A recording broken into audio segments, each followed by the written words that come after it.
Right now, they've got 7 second chance points off of 8 offensive rebounds, and that's how they've scored. So the ball needs to kind of find Brooks a little bit. He needs to get his wind underneath him, and they just need to relax a little bit. This is a team, when you look at Barnhizer, Barry, and Nicholson, that have played 284 games. So even though they haven't played a game together this year, and it's a new group, they still have that chemistry. Blocked. Well, we're blocked. And welcome back to Welsh Ryan Arena right before the break. There's a timeout was taken by us. And we are back underway.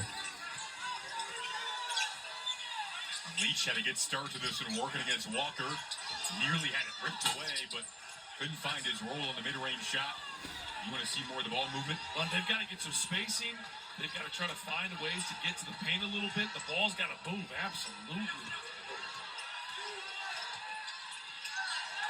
Extra pass to the corner, and that is bottoms for Patterson, the 35% three-point shooter.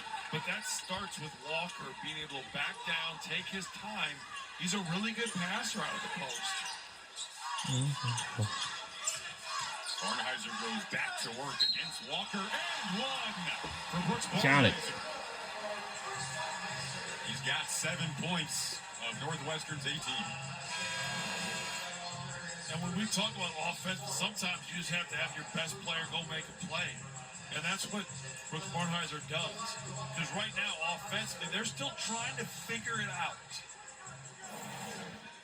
Floor balance hasn't always been there.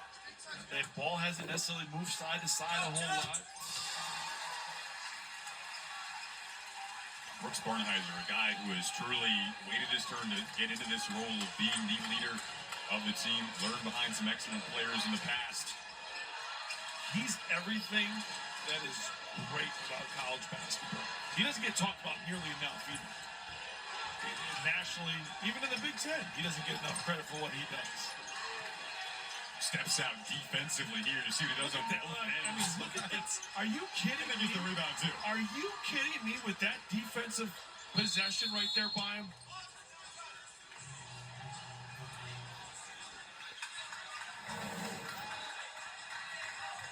I mean, the closeout. He leaves his feet a little bit, retreats, high hand closeout. Like, are you, like, that is ridiculous.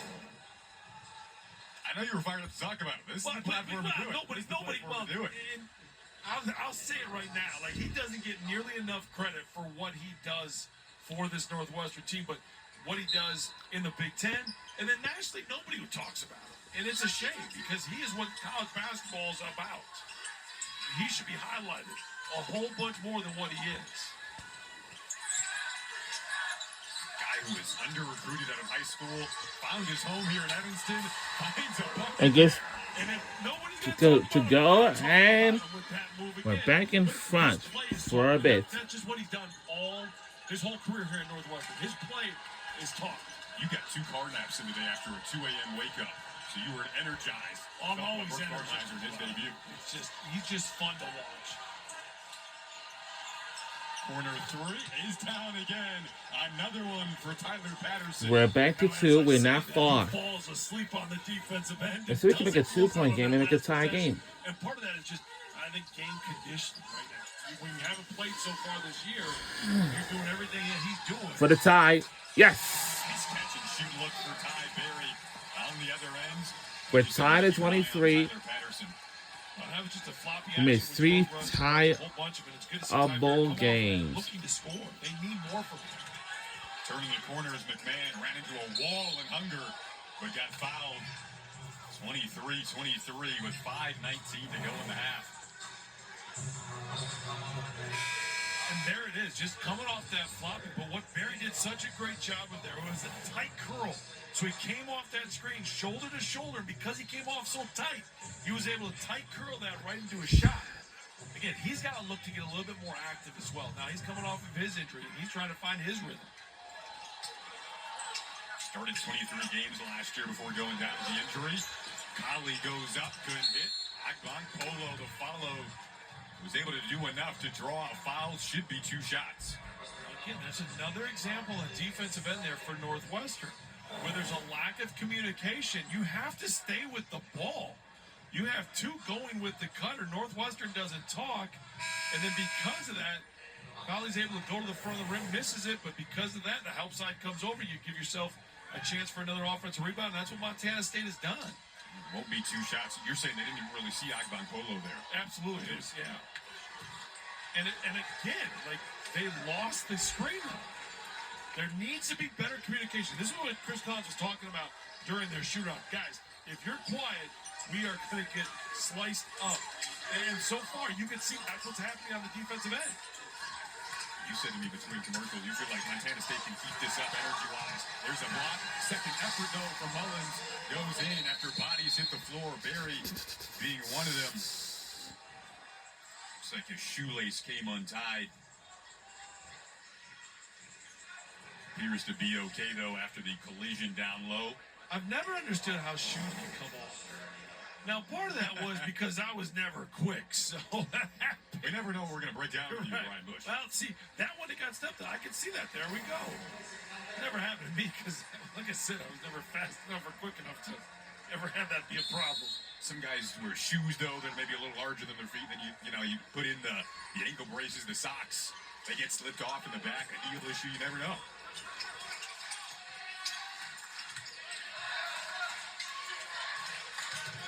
A quick first step. Agban Polo and one. Flexes after it, too. Montana State's come to play.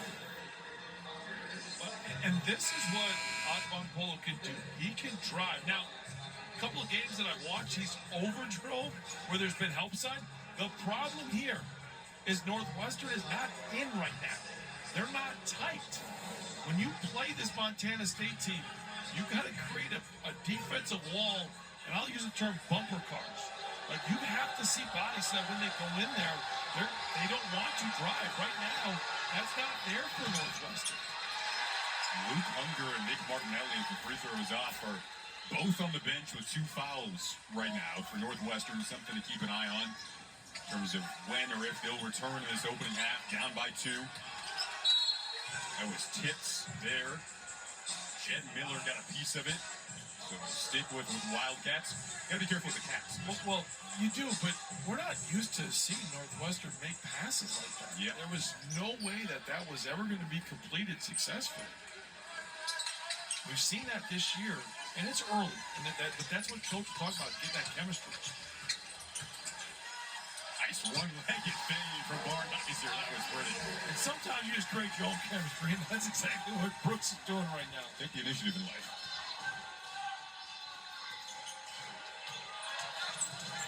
Barnheiser in 13 minutes has 12 points. Loose ball down low, hammered home by Agban Polo, who's really starting to find his groove in double figures now with 10.